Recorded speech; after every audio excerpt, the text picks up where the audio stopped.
একটি ট্রেন একটি লোককে 5 সেকেন্ডে অতিক্রম করে এবং 100 মিটার প্ল্যাটফর্ম 9 সেকেন্ডে পার করতে পারে, তাহলে ট্রেনটি কত লম্বা?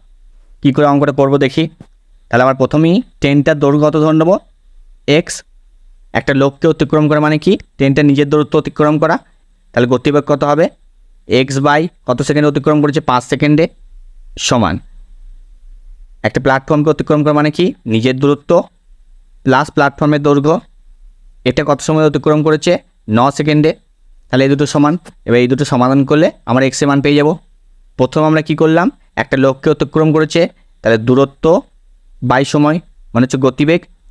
ডান দিকে একটা প্ল্যাটফর্ম অতিক্রম করেছে, তাহলে ট্রেনের দৈর্ঘ্য প্লাস প্ল্যাটফর্মের দৈর্ঘ্য, এই টোটাল দূরত্ব অতিক্রম করেছে বাই সময়, এটা হচ্ছে কি গতিবেগ। তাহলে গতিবেগ দুটো সমান করলাম। তাহলে এবার এটা আমরা সমাধান করব।